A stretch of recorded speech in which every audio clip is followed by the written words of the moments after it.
You're listening to Fox News ABQ.FM, K22-9CL, 93.7 FM, and AM 1600 KIVA, Albuquerque.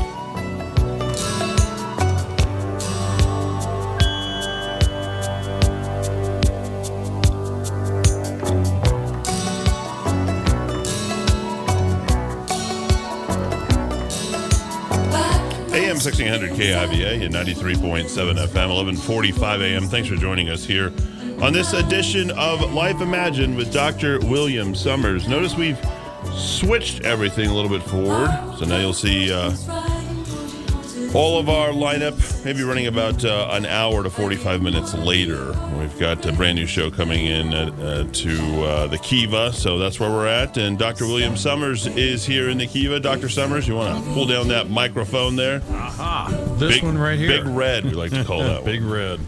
So you're welcome to call the good doc, 550-5500 during this live edition. He has been snowed in Flagstaff. An interesting dilemma there. Lots of snow. So if you want to call in, 266-1600, that's 266-1600 if you have anything that you want to talk about. And Dr. Summer, well, shall we start today? It's the new year. What is new in weight loss for the New Year's resolution? Well, as I'm driving in today, I'm seeing on billboards, sign up with this gym and sure. That's the number one thing every year. It's get back in shape, get into exercise. Or the other thing is diet, which is all a part of that. In fact, even when the exercise is, the focus is to lose weight. And I got to tell folks, exercise is the worst way in the world to lose weight. Why? Well, what weighs more, muscle or fat? Well, on a per volume basis, actually, muscle weighs a heck of a lot more. So if you go build a bunch of muscle, you're probably going to weigh more. And the other thing is, after you go to the gym for a half-hour workout, what's the first thing you want to do? Well, you drop by and get a hot fudge sundae to celebrate what a good person you were. And I always like to make the comparison of, supposing I'm sitting here looking at a 4-story building. Let's say you walk to the top of the building and back down again, then you walk up again, back down again. How much in the way of calories have you burnt? And the answer is about 100 calories. What is 100 calories? That's a piece of toast without the butter. A piece of toast. So, in other words, exercise is a very inefficient way to burn calories. You'd probably be better doing the New York Times crossword puzzle if that's still something that's out there. Because remember, the most metabolically active organ in the body is the brain.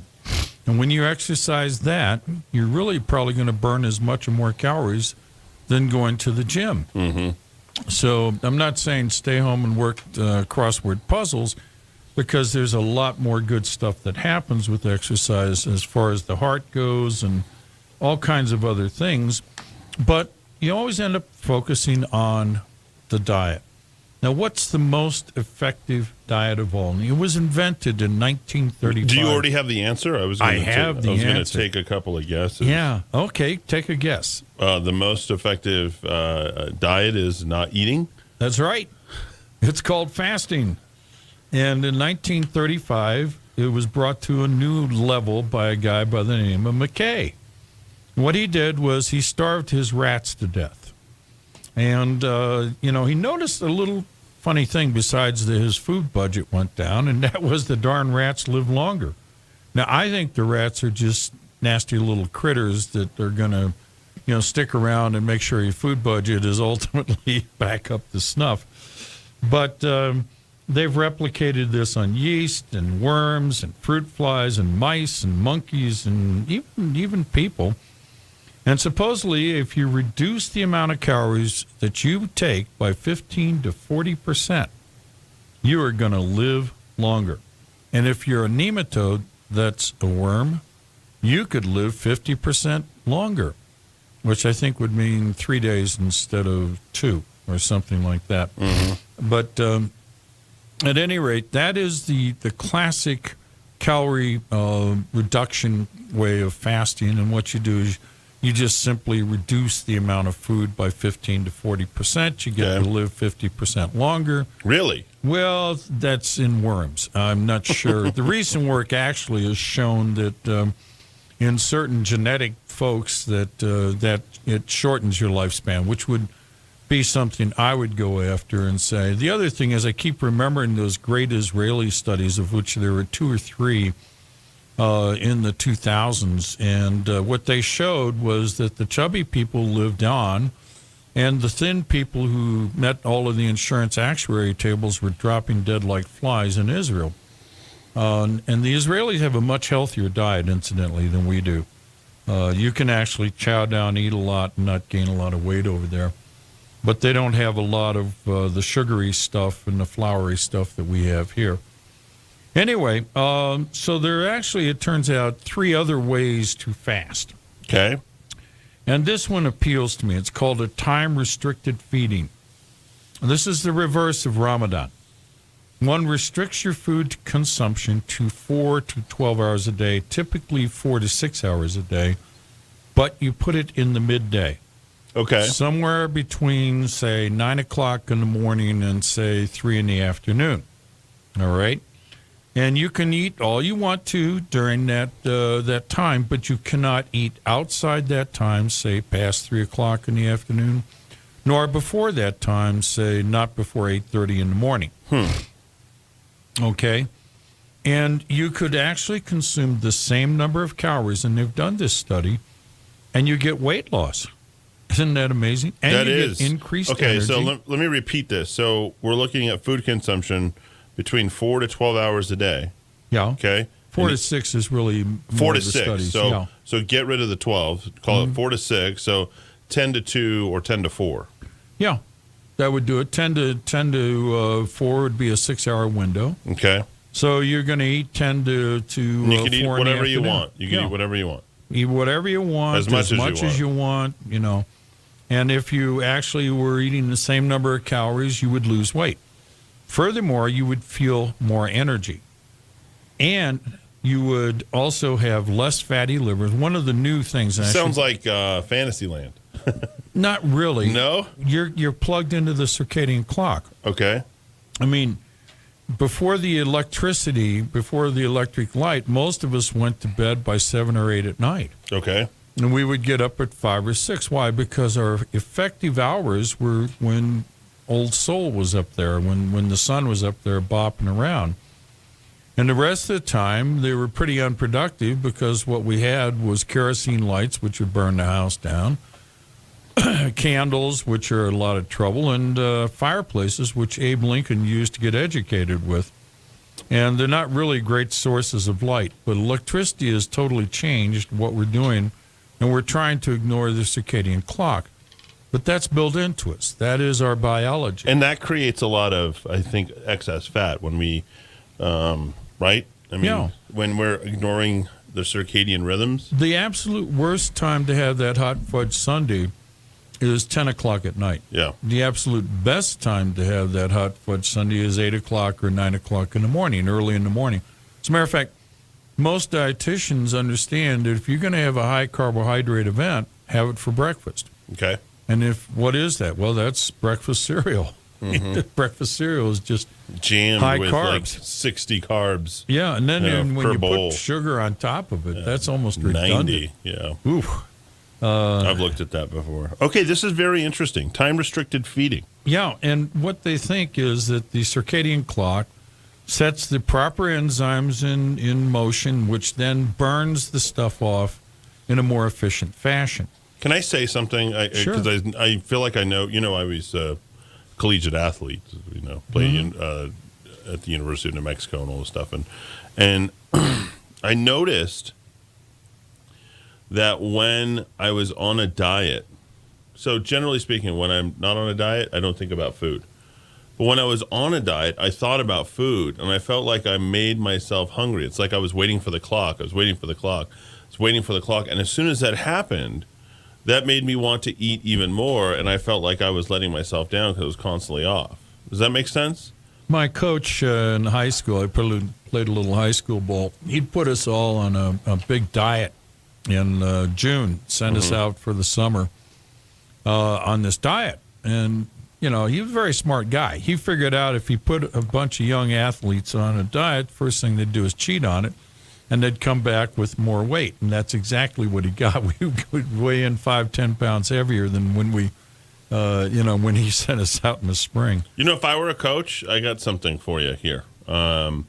If I were a coach, I would, and for the two-a-days, because I remember those football two-a-days, I loved them. I thrived on that stuff. Start practice at 7 a.m., finish at 9:30, make everybody stay at the school, feed them with like a giant pasta, meats, everything line, and then basically make them watch film, rest, sleep, whatever they want to do. Head back out there at 4 p.m. in the afternoon, do the two-a-days until 6:30, right? Yeah. And then tell them that they are not allowed to eat until the next day, and you basically just train them for the next day. That would be perfect. That would be perfect. And a lot of them would probably be compliant with that. They'd love that. Yeah, because when you're done practically like throwing up, you eat as much as you can between 10 and 1, and your coach works you basically like to the bone, right? Yeah. And you don't eat the next day for another, 21, 18 hours, something like that. I think that would be like the best thing for those people out there, because they would just get ripped, shredded. When you want to eat, basically you want to eat right after a workout. Oh yeah, when I finished practice in the afternoon, we'd go down to A&W Root Beer, and they would sell you a quart of root beer, and we'd chug-a-lug 2 of those babies. It was our form of Gatorade. Yeah. Good stuff. All right, I don't want to take you away from anymore. This is great. This is vastly interesting incidentally, to me. do you know the Gatorade story? I don't. Can I tell you the Gatorade story? Absolutely, yeah. By the way, if you want to text in, you can do that at 550-5500, or you can call in at 266-1600. Go ahead. I'm probably going to remember the name wrong, but I think it's Michael Cade. He was a nephrologist for the University of Florida. And he was on the faculty there, and then they had duties that you had to do as a faculty member, and he got assigned to become the team physician for the Florida Gators. Yeah. A very thankless job, absolutely thankless. But a nephrologist is someone who understands electrolytes, metabolism. Sure. Basically, you have to be a halfway decent mathematician to be a nephrologist. And, I know because that was a field that I was going to go into before I ended up in neuropsychiatry. But the thing was, Michael Cade, they would start practicing, late July and early August in Florida, and he would get these 300-pound buffaloes, as he called them, the linemen, that he would have to stay after practice and plug them into an IV.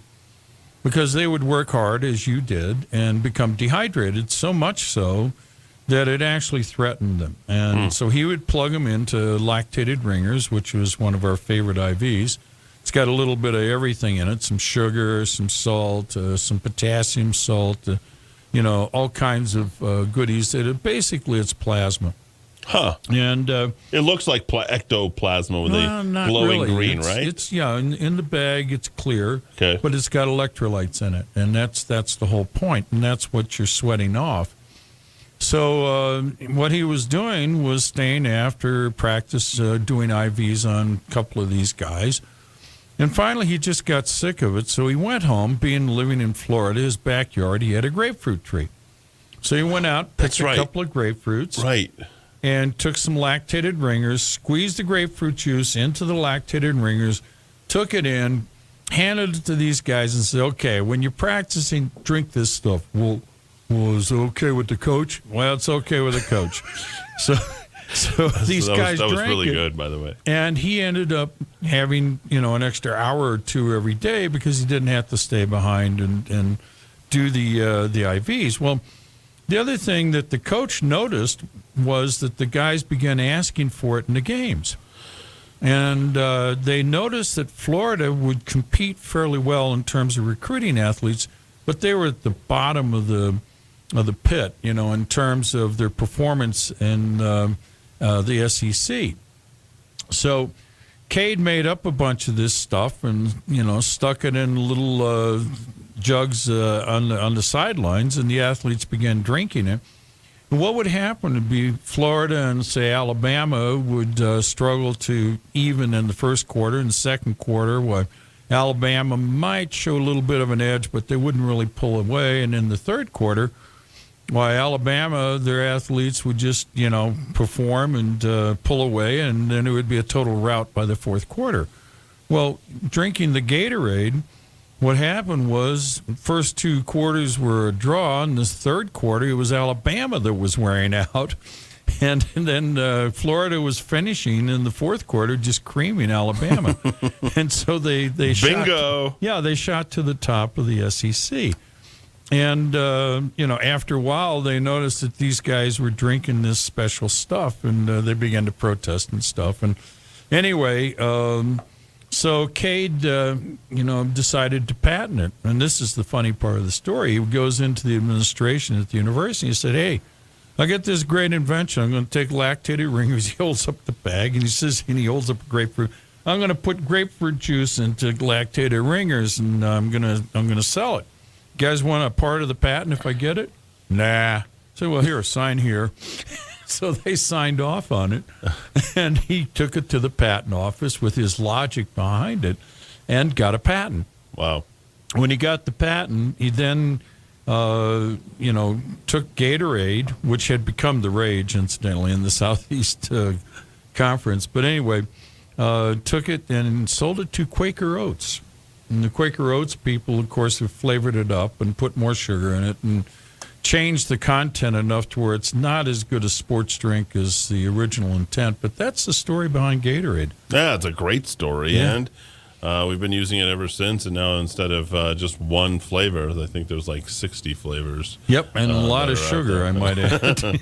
Let's continue. By the way, we're listening to Dr. William Summer, his show. This is Life Imagined, and he sells that. We promote it here on the radio station. We're talking about time-restricted feeding and some New Year's stuff, which is very, very interesting to me. I got to tell you, if there's like the easiest diet you can jump on to change things, just eat between 10 and 4 as much as you want, whatever you want, and be relatively active and healthy. I think you'll tie into those circadian rhythms, I guess. Incidentally, they've done a couple of studies on the opposite. Ramadan, if you recall, there's no sex or eating between sunrise and sunset. But at sunset, it's Katie bar the door, unlimited food and I suppose sex. And that's the exact opposite in terms of when they've studied that, you actually gain weight on that one. So don't restrict your food to after dark. That's for mice and other critters. There is a thing called intermittent periodic fasting, and this one's big in the literature lately.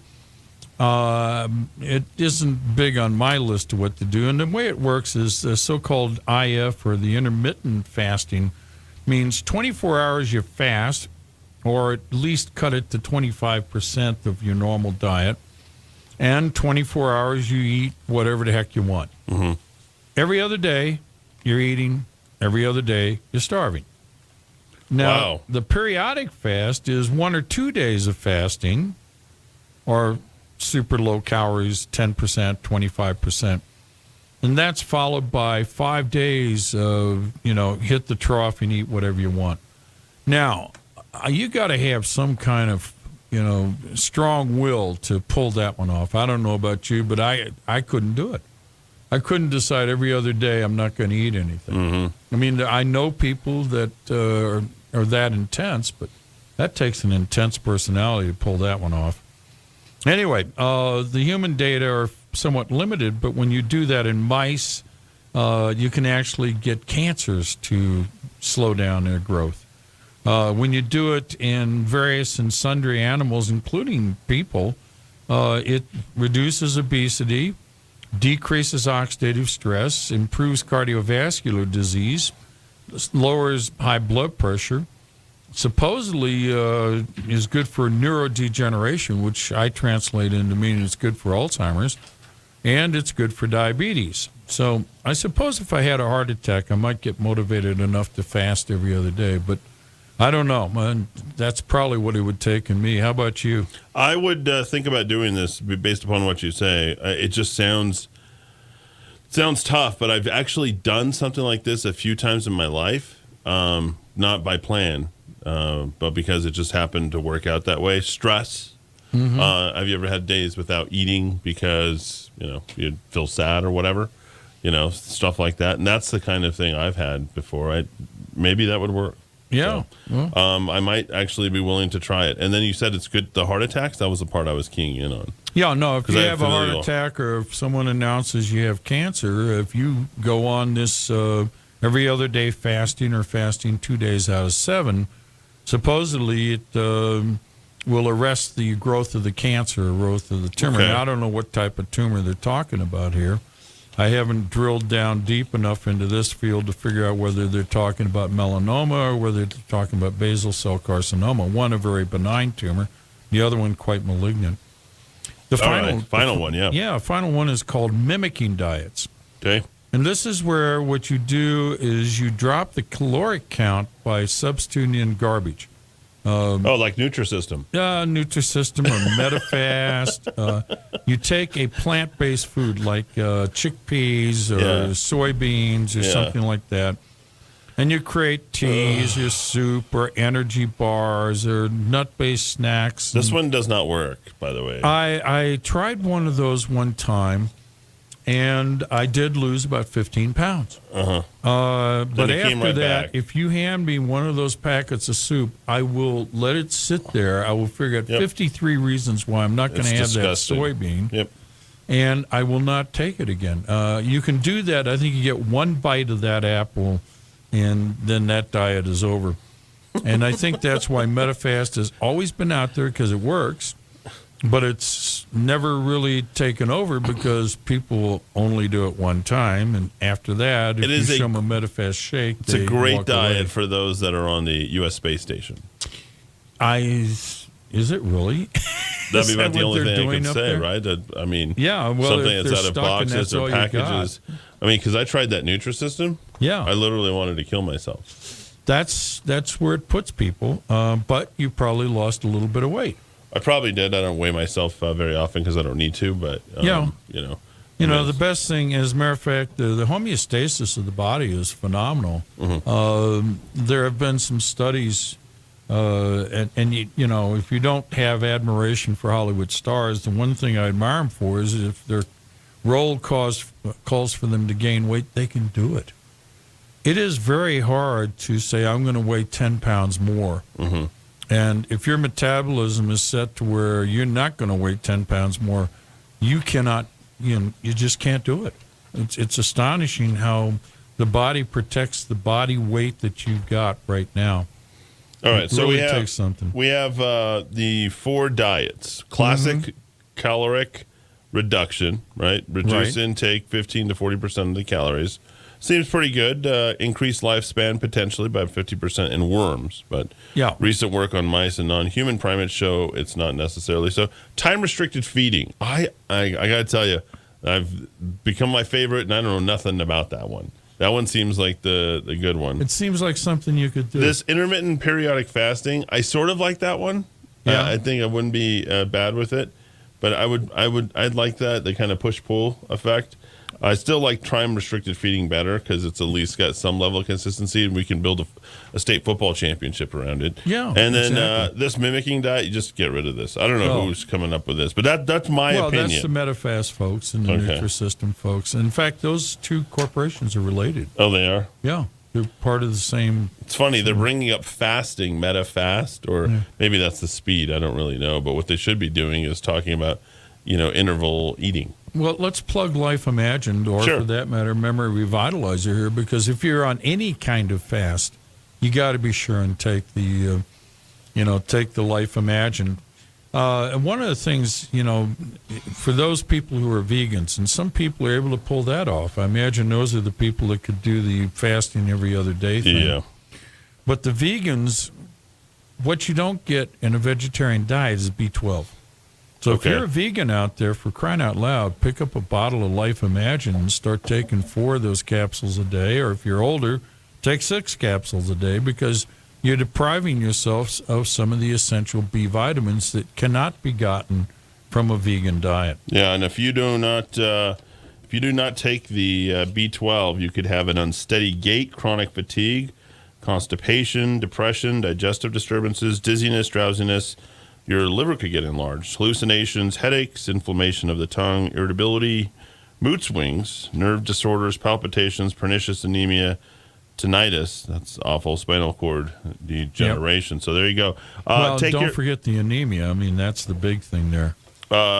Take your Memory Revitalizer. You can pick it up at a number of places, including local stores here in town, Moses Country Store, Duran's Central Pharmacy, Sam's Regent Pharmacy, Best Buy Pharmacy, and Manal Pharmacy, which is located where, Dr. Summers? Strangely, it's on Manal.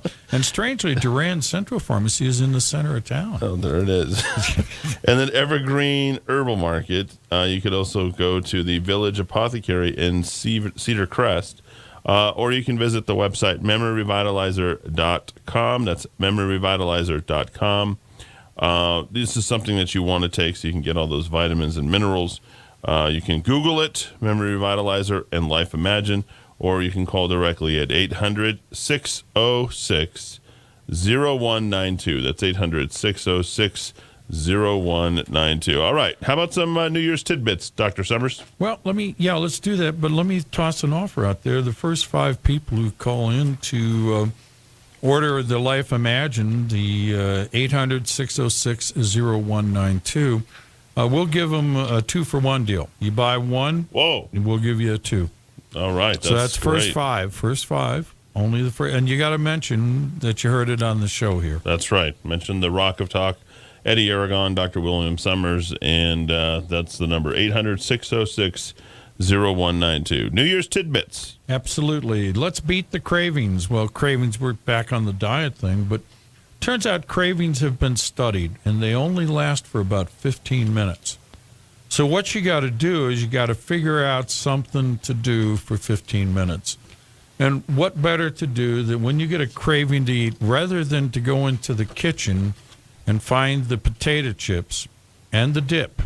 What you do is you go to the front door, step out of the front door, pull your smarty phone out, and clock it for 7.5 minutes. You go for a walk, 7.5 minutes later, it rings, you turn around, you come back for 7.5 minutes. Shazam, 15 minutes has gone by, and your cravings are gone. Now, there are those who are going to... Are we running a magic show here today? Yes. Is this the Dr. Summers well, it magic is magic show? in its own way. Yeah. It's just that, some people get those cravings every 15 minutes. Yeah, they right. never get back home. Anyway, another thing is you're supposed to eat green every day. Roughage. Yes, roughage, broccoli, kale, spinach, cabbage, bok choy. Bok choy. Did I get that right? It's bok choy. Bok choy. Yeah, bok choy. Okay, but these are packed full of, yep, that's right, nutrients that have a lot of the essential B vitamins, although not B12. And they also have vitamin D and vitamin K. And, but now the other major thing is the role of fiber. People underestimate the role of fiber in terms of digestion and a healthy bowel and all that kind of stuff. So a big part of the green every day is to get the amount of fiber that creates a healthy stool. So, and not to mention the minerals and the iron and all the carotenoids and the antioxidants and all of that good stuff. So, yeah, that's clue number 2, green for a day. Number 3 would be trust your brain and not your phone. Eddie, do you remember any phone numbers out of hand? I've gotten to where it's a button. It's a push button. I remember all my numbers. Yeah, I don't remember any of them anymore. Yeah, so this was a good one for me. Mm-hmm. Start memorizing telephone numbers, directions, calendar dates, instructions, and it's the same phenomenon as if you were to do crossword puzzles. Mm-hmm. Okay, and theoretically, and I'm going to put the underline on the theoretically, it reduces developing dementia by 33%. Incidentally, I don't believe that number. It's like saying that, well, anyway, it does exercise the brain. That's good. Does it actually prevent dementia?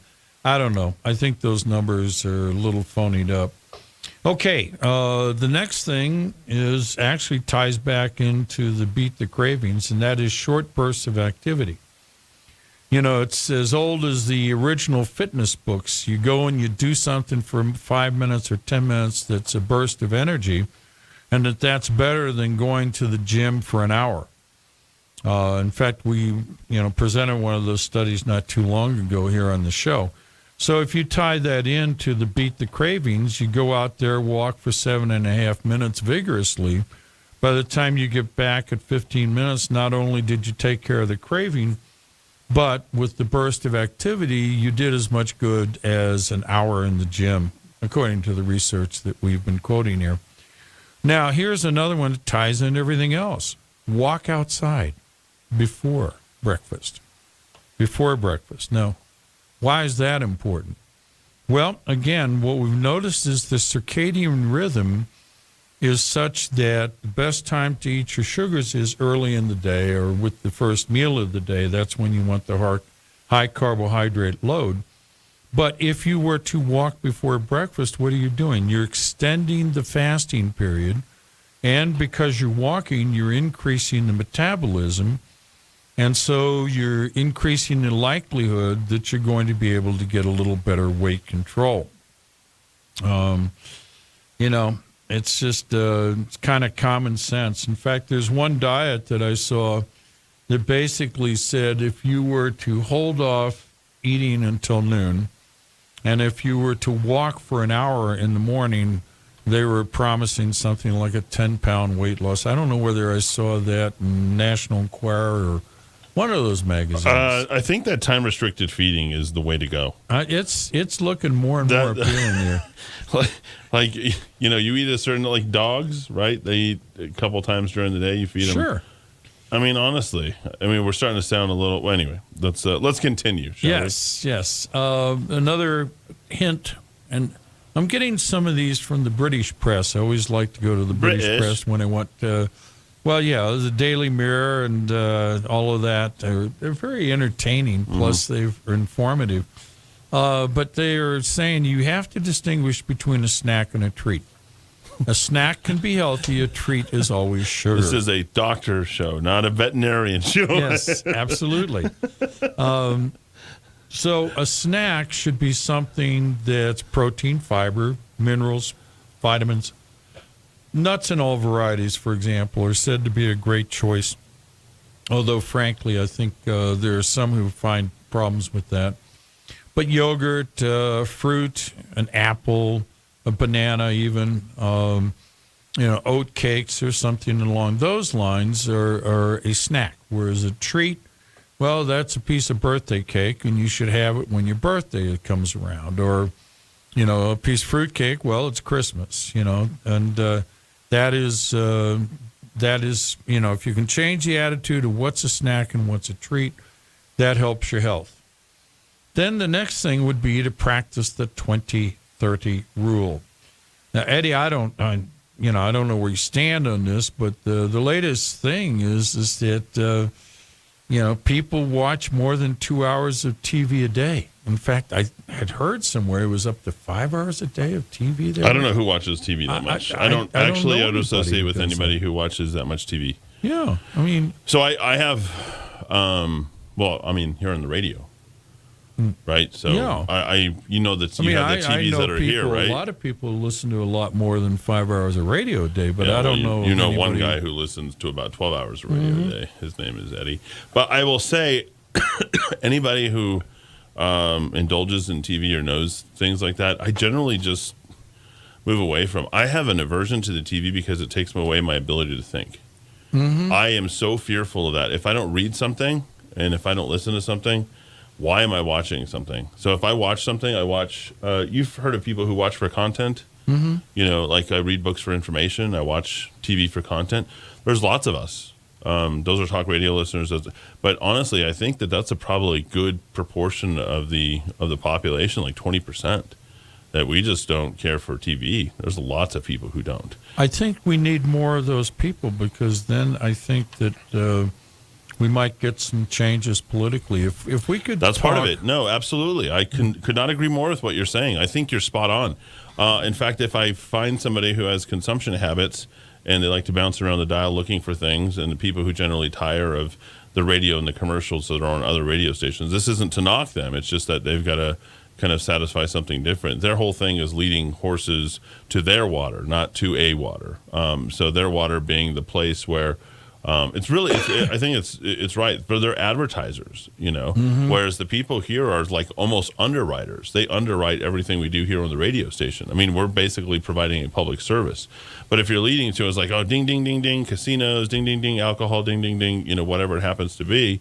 Well, that's just kind of running your place into a consumption, whereas people have brand loyalty here because they realize the information that's coming through here because it's filtered, it's read, the segments are alternative.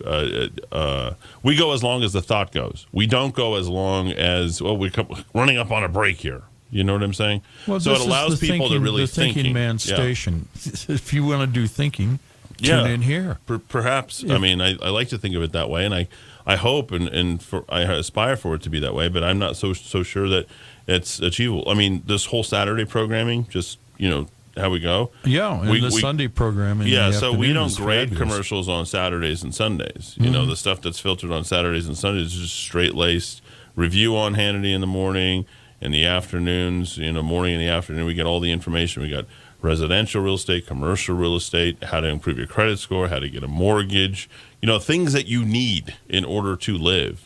Go adopt a dog if you're looking for companionship or, doing something along those lines, how to manage your money so you don't outlive it. I'm not broadcasting stockbrokers here. Here we provide a health service each and every time because you love reading. I don't know how many journals you have in front of you each and every week in that giant white bag of yours, but I mean, what you do, and I think it says. Well, I read anyway, and the point is, I'm just sharing that. You're just sharing it, right? Yeah, and I consider that a community service. Yes, we pay for the time, but I've done radio shows now for 8 years, I think, and I've always felt, look, part of my duty as an educated physician is to educate the public or my friends, my colleagues, my patients, and hand them a piece of information that they can do something good for themselves with. That's the duty.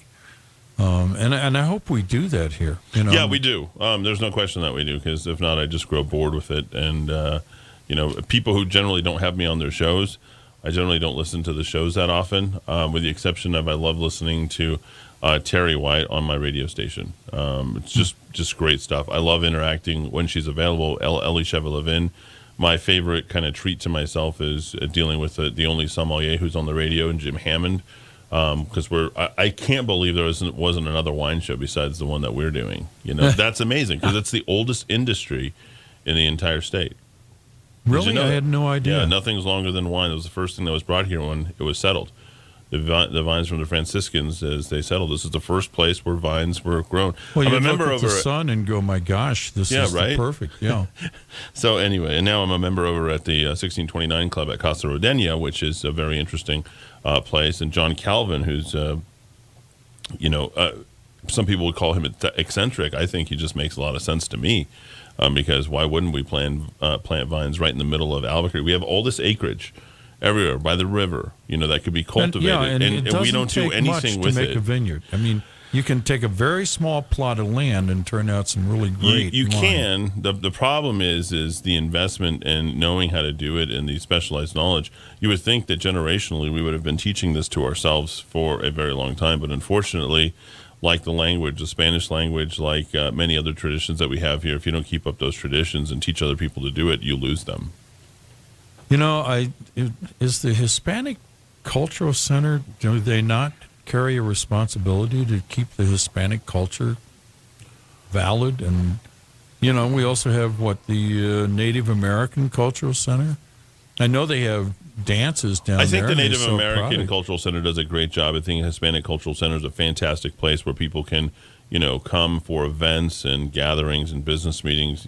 I would hope that more of our public buildings would be used as opposed to, a Sleta or Sandia or Santa Ana. But, our public officials just haven't taken upon themselves to ever do that. I mean, thinking of the occupancy right now for the convention center downtown is like roughly right around 30%, which is abysmal. Really? It's one of the best places to have a wedding, one of the best places to have a large event. I mean, it's a great event center, multi-level. And you ought to get them to be advertisers so you can advertise to get weddings down there, They, like a holograph on the Starship Enterprise. You can have a wedding Any place you want to, we'll set it up. You're in Hawaii, we'll set it up. I would love to do that, but the problem is our politics generally here, even though. So if you think of, we're going off on some tangents here. No, But I think it's wonderful. Are you okay to listen? That's what I love by a live show. Okay, well, so one of the really interesting things about a place like Los Poblanos, you know Los Poblanos? No. It was established by a congressional conservative here. That whole estate, somebody who relocated from someplace else, they came here. And if you go to that place, it's funny how liberals are. They're like, oh, well, farm to table. And, oh, this is up. No, this is farm to table was a conservative tradition down there. There's the people who invested and started that whole entire thing down there. They were conservatives. They were Republican congressmen who started. I mean, and I think that it's sort of lost on the people who established the state. They were conservatives. I'm not going to call them conquistadors, but they were people who wanted to establish roots other places and kind of, go out. They weren't worried about what they were going to be doing to these people or those people, and they thought that they were going to, quite honestly, likely get along with them. They understand that they were going to run up against some conflicts, but by and large, there was plenty of land to go ahead and develop, and they could live peaceably. And no doubt the Indians did the very same things. I mean, it's innate in all of us to kind of conquer, to go out and establish roots and to grow. And unfortunately, the restrictive way that we think here is not about growing. It's about, I don't want to do this because I got to think about 5 ways how what I'm doing is going to affect X, Y, and Z. And if we continue to think about those types of outcomes all the time and we're overly sensitive to him, nothing ever gets done. You've heard of analysis paralysis? That's exactly what this is. And that's the type of development that happens here in the state of New Mexico, and particularly the city of Albuquerque. If you try to go down to the city planning department down there and you try to get something done. Planning or scheming? Well, I don't, you know what I'm saying. When yes, the planning department, as you go downtown, you try to talk to them, I'm not so sure we can. Give me 6 months. Everything takes too long. Yeah, and there is no approval. But let's go back. An Occam's razor here is all right. Let's decide. Men like the conquest. That's the nature of men and women. They like the concept of conquest. Humans like to conquest. The motivation behind the conquest is different between liberals and conservatives. Conservatives want to conquest so that their offspring, their generation, their great-grandkids do better. Mm-hmm. Okay? But let's take a look at the liberals. What is it their conquest does? It's control. So you have conquest and you have control. Yeah, that's what they do. It brings them control. But is it really better for their children and their grandchildren? And the answer is no. Yeah. Because when they get their hands on the wheels of power, what happens is the pie shrinks.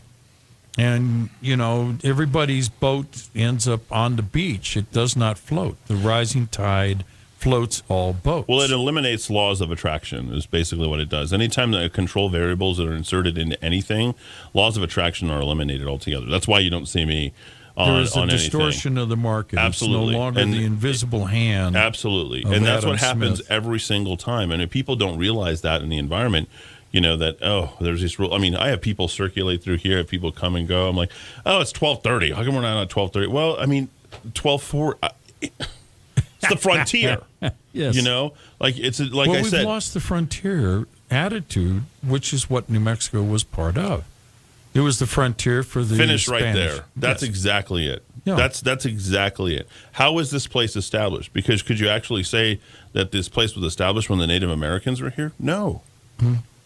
You couldn't say it because the tribalism that you find within there is the same type of tribalism that you see right now, which is about control, right, as opposed to conquest and growing. See, if you never think that the pie is going to shrink, mm-hmm, if you never think that that's an attitude of plenty, of a fixed size, of an attitude, if you have an attitude of plenty and you don't think about anything and you don't think it's going to shrink, then you continue to go out and you say, well, I don't know, you can take this, I'll go make more.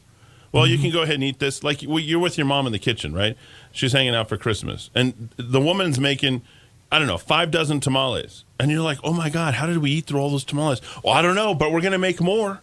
Yes, and we'll bring the neighbors in if necessary. Yeah. So you have to kind of think about it just very different. And, one of the things that's really great about the way that I was shaped as a person, that I'm very lucky, was that I had a grandfather who was illiterate.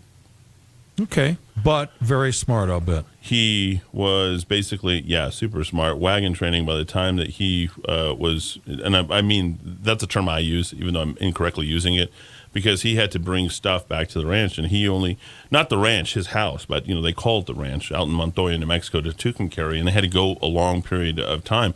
Well, he had to trust. The great thing is he had instincts. The circadian rhythms. Let's go back. We all have instincts. He listened to his. He had to. He had nothing else. He didn't have papers that he could read. He didn't have anything that he could actually go off of. He had his instincts. I tell everybody, it doesn't matter, who it is. Trust your gut. Like, no matter what you do, if your gut is telling you something, that's what you do. And I know when it's gut check time, a lot of people well, you know what? I'm feeling like this, but you know what? I heard this expert on this, and this is what they said. We're talking about the diet today. Yeah. And I will tell you that this right now, I will tell you, funny enough, this is probably one of my best shows that I've ever done. And I would include that. And no, seriously, because this is free-form thought. We're having some fun here. But based upon getting it right. Like sometimes you just know that you're getting things right. This time-restricted feeding, it's circadian right. rhythms. Yeah. You're in the feels flow. Right. You're in the flow. That's flow. right. You're not having to think and overnight. And then you went back to the phone. You said, do you trust your phone or do you trust your memory? Your memory. Yeah. And what is it that you do? You should want be your memory. Yeah. So these little things are gobbling us up, turning us into being more controlled. If you look at the news on the iPhone or the Android, where's your news sources coming from? If you don't mess with it. Well, I mean, I like to go see what Mr. Trump has to say for the day directly from him instead of hearing about it from somewhere else. So that's raw, that's gut. I mean, if you were to read... I go to the source. That is... Whenever possible. See, and that's spot on. Let me show you one thing, because I'm getting super excited here, talking about this. And I have a friend who sends me feeds from NASA, so I see what's going on directly. So, it's like this shot by the Chinese to the dark side of the moon. That is trouble. That is something we covered on our show. I don't know if you saw that, but they're literally trying to establish a moon base. I don't want to get too far off. Military, but let's go back to your point on Donald Trump. You said you like to get the... I like to go directly to his... I want to see what my commander-in-chief is saying. Let's just go through his last 5 tweets, okay? Because one of the great things that this man has is he has instincts. Mm-hmm. We're going back along that. We're weaving the same themes all the way through all this, all right? So you have these instincts that he has. He's relying on his instincts. I just got to get in before we run out of time. My instinct is there needs to be a vote as to whether New Mexico, going forward into the 21st century, is going to be called New or Mexico. Because right now it's neither New nor Mexico. But if they voted on the name Mexico, then we could just keep our anchor stuck in the past and be as we are. And if we renamed the state New, what would that do to the attitude of everybody living here? We're living in the state of New. Think about it. Yeah. My recommendation for the name of the state should be Zia, based upon the symbol that we take it upon. Sure. The people who said that they established it gives reverence to them. And then Z being the last letter of the alphabet and us being last in all the rankings, it would be the most apropos way to describe New Mexico. I did a whole show, 2 shows on that, I think. All right, here's just to get back to the instincts. All right. I mean, people don't like Donald Trump, but the guy will not go against himself. And he doesn't. This is key. Yeah. This is key. He's consistent within himself. He understands failure as well. Oh, man. So he's failed many times, and you have to understand that one of our greatest presidents, Abraham Lincoln, how many times did he fail 6 in times his pursuits? Before he won an election. That's that correct. To be the presidency. Okay, so let's look at just Donald Trump's arguments here. Here's the quote. Former New York Times editor Jill Abramson rips paper unmistakably anti-Trump. He responds, probably pulls out the phone. Miss Abramson is 100% correct. Horrible and totally dishonest reporting on almost everything they write. Hence the term fake news. Enemy of the people and opposition party. This is just they your are a president. Party unto themselves. Here's his next one. The Democrats want billions of dollars for foreign aid, but they don't want to spend a small fraction of that number on properly securing our border. Figure that one out. I can. They just want to stick a finger in his eye. That's look how quickly you're responding. Yeah. He's creating dialogue, and he's doing that with everybody. Okay, we're working hard at the border, but we need a wall. In 2018, 1.7 million pounds of narcotics seized, 17,000 adults arrested with criminal records, 6,000 gang members, including MS-13, apprehended. A big human trafficking problem. I mean, this guy goes on. I don't care that most of the workers are not getting paid or Democrats. He tweeted this morning. Yeah, beautiful. I want to stop the shutdown as soon as we are in the agreement on strong border security. I am in the White House ready to go. Where are the Dems? It's common sense. Yeah. No, I mean, and the thing is, they keep trying to pin this on him. No. This is their government shutdown. Yeah. And they're hurting their own base more than anything else. The good news is I think the IRS is shut down. Is it really? Yeah. I think large chunks isn't the of the IRS like the most essential function of government? They're not essential. We just borrow the money from the Chinese. Okay. That is not trusting our instincts. Okay. Dr. William Summers, thank you for being here. Don't forget to pick up your Memory Revitalizer and your Life Imagine at local stores: Moses Country Store, Duran Central Pharmacy, Sam's Region Pharmacy, Best Buy Pharmacy, Manal Pharmacy, Evergreen Herbal Market, Village Apothecary in Cedar Crest, or visit MemoryRevitalizer.com. That's MemoryRevitalizer.com or Amazon.com, where you can search for it there, or you can order direct. And the offer still stands. Yeah, the first 5 people who call. First 5, you buy a bottle of Life Imagine, you get a bottle free. 800-606-0192. That's 800-606-0192. 800-606-0192. Back after a quick break. Thanks, Dr. Summers. We didn't go out with your stuff. Got so involved in your conversation. No, I love turned less on the production and more on what you and I were talking about. So I appreciate that. Definitely one of our best programs. Time-restricted feeding, eat between 10 and 4. In my opinion, that's the way to go. See ya right after a quick break. Terry White and In Business is next. Right here, sponsored by SunWest Trust. Thanks, everybody, for listening. Brand new time for SunWest Trust, 12:35.